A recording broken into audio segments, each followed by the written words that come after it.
Malaquías el profeta fue el último de los profetas del Antiguo Testamento. Vivía y profetizaba después del regreso del pueblo judío de Babilonia y después de la reconstrucción del segundo templo.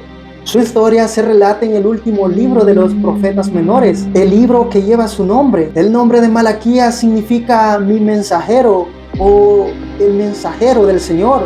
Debido a su nombre, algunos eruditos sugieren de que el nombre Malaquías podría haber sido más bien una calificación o título para un escritor, siendo Esdras este escritor. Sin embargo, es mucho más probable que Malaquías sea en realidad el nombre propio de la persona que profetizó y escribió el libro que lleva su nombre. Malaquías recibió el llamado para llevar un mensaje de avivamiento y redención al pueblo judío después de su regreso del exilio en Babilonia. Los judíos eran los remanentes de los reinos de Israel y de Judá. Mucho tiempo había transcurrido desde su regreso. El segundo templo ya estaba construido y las murallas de la ciudad ya estaban restauradas. Sin embargo, el entusiasmo inicial por el regreso se había desvanecido y el pueblo estaba frustrado y en declive espiritual y moral. Los sacerdotes habían corrompido los servicios en el templo con el fin de obtener beneficios personales. Y el pueblo en general también buscaba sus propios intereses, maltrataba y perjudicaba a los demás. La expectativa de ese pueblo después del exilio era que Israel recuperaría pronto la gloria perdida que había en el reino de David. Sin embargo, el tiempo pasó y nada de esto ocurrió, y el pueblo comenzó a desilusionarse con Dios. Unos 150 años antes, el pueblo de Israel y de Judá había sido llevado cautivo a Babilonia. Debido a su desobediencia y pecado, permanecieron ahí un aproximado de 70 años hasta que Ciro, el rey de Persia, conquistó Babilonia y emitió un decreto que permitía a los judíos regresar a Jerusalén y reconstruir el templo del Señor. Liderados por Sesbazar, unos 50,000 judíos regresaron del exilio y al llegar a Jerusalén construyeron un altar y adoraron a Dios con alegría, comenzando la reconstrucción del templo. Cuando los judíos regresaron, encontraron a muchos extranjeros viviendo en ese lugar. Aunque estos extranjeros decían adorar al mismo Dios que adoraban los judíos, en realidad practicaban una mezcla de religiones con prácticas paganas.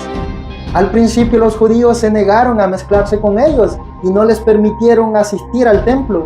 Esta decisión causó muchos conflictos a los judíos, pero habían aprendido durante el exilio que renunciar a la pureza de su fe traería consecuencias aún más peores. Con el tiempo, muchos judíos empezaron a transgredir las leyes de Moisés y comenzaron a casarse con mujeres extranjeras que vivían ahí. Dios había prohibido este tipo de matrimonios, porque inevitablemente llevarían a la contaminación espiritual por las creencias paganas. Cuando Esdras se enteró de esto, llevó al pueblo a renovar su alianza con el Señor y a separarse de los paganos. Más tarde, Nehemías tuvo que corregir nuevamente al pueblo. Este patrón se repitió varias veces. En este contexto surge Malaquías como una voz para reprender y condenar los abusos cometidos, acusando al pueblo de sus pecados y llamándolos al arrepentimiento. Malaquías denunció la negligencia en la adoración, la corrupción sacerdotal y los divorcios indiscriminados, y por último la falta de compromiso con la alianza divina. En Malaquías 1:6 el profeta confronta al pueblo diciendo: si pues soy yo, Padre, ¿dónde está mi honra? Si soy yo, Señor, ¿dónde está mi temor? También habló de la promesa de un mensajero que prepararía el camino para el Señor. Una profecía que siglos después se asociaría al ministerio de Juan el Bautista, precursor de Jesucristo. A pesar de las reprensiones, Malaquías también trajo palabras de esperanza y de restauración. Habló del día del Señor, un periodo de juicio y de justicia divina que también indicaba la posibilidad de arrepentimiento y renovación. El profeta describió un escenario en el que el Señor sería un sol de justicia y que traería sanidad y restauración. Este mensaje apuntaba al futuro y a la venida del Mesías, que traería salvación y restauración no solo a Israel, sino a toda la humanidad. Malaquías acusó a los sacerdotes de al menos 5 pecados: rechazar el amor de Dios, negarse a darle a Dios la honra que le corresponde, despreciar la fidelidad de Dios, redefinir la justicia de Dios, robar de las riquezas de Dios. A pesar de las reprensiones, Malaquías también trajo palabras de esperanza y de restauración.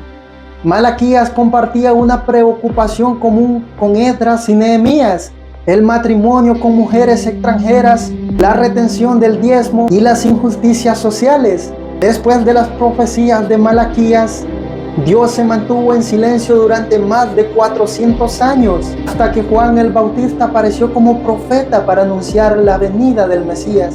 Si te gustó la historia, no olvides darle me gusta y compartir para nuevas historias. Que Dios te bendiga.